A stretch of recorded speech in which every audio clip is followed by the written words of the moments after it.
Hi everyone, Chrissy Tobis here for Kindred Stamps. I'm going to show you how to make that card. We are actually going to do a little bit of no-line watercoloring.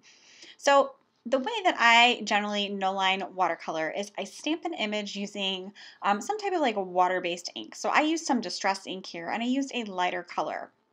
Now there is also an option that if you have a light table, you can go ahead and stamp your image and then kind of lightly trace it with pencil, color it in with watercolors or like watercolor pencils and erase those lines if needed, but I don't happen to have a light table. So this is the way that I do it. So I am using also some watercolor markers.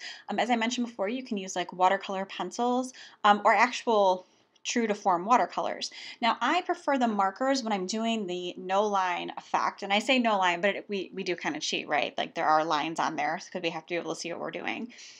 Because then with the markers, I have the one end that you can see I scribbled on the mat. So that's kind of like my palette. But then on the markers, the other end, there's like a real thin tip. So then I can come back in and I can add details that kind of disappeared as I'm coloring. So as I mentioned, you want to stamp using some sort of like an ink that's going to be like water-based. So something that kind of goes away as you add the water, which is why I use the distress inks.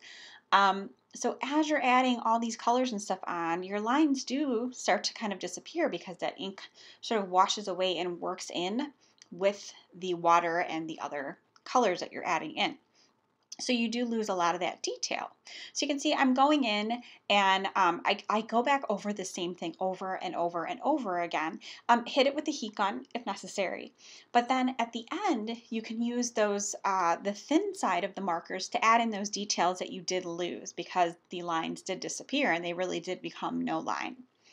So I started out and basically this is kind of the way that I always watercolor. So I treated this the way that I am comfortable with and the way that I normally watercolor everything.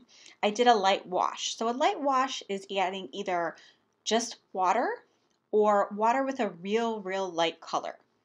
So like for example, the hat, I just did a real light gray. And then I kind of came in on the sides. I decided where my light source was going to be, which is kind of in the front, which is why the hat on the sky, this is the metal friend set, by the way, it's bright in the middle and then dark on the sides. And then I did the same thing for the shirt. I'll do it for the jeans, the skin tones, everything. So when you do this, keep in mind, it can be a little bit time consuming. Now I did speed the video up. I don't really color this fast.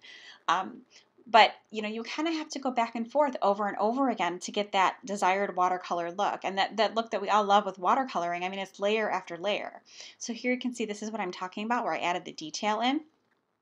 So I went with that thin side of the marker. Now you definitely don't have to do this. So if you're using regular watercolors, you have a couple options.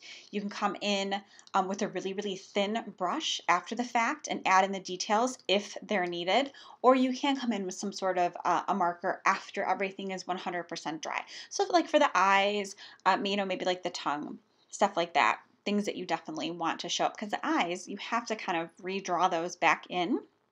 Otherwise, you have a person that has no eyeballs. So I did the same technique for everything, and now I'm going and I'm doing the background. So I like to kind of create my own backgrounds. So I'm using this Kindred Stamps stencil, and I'm actually going to also flip the stencil.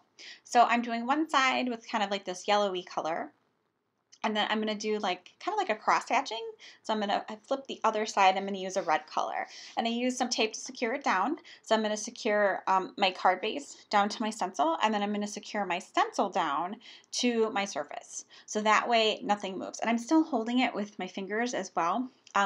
Some stencils, I don't know if you're familiar with them, but you can kind of get ink like underneath the stencil as well. So come in light-handed initially.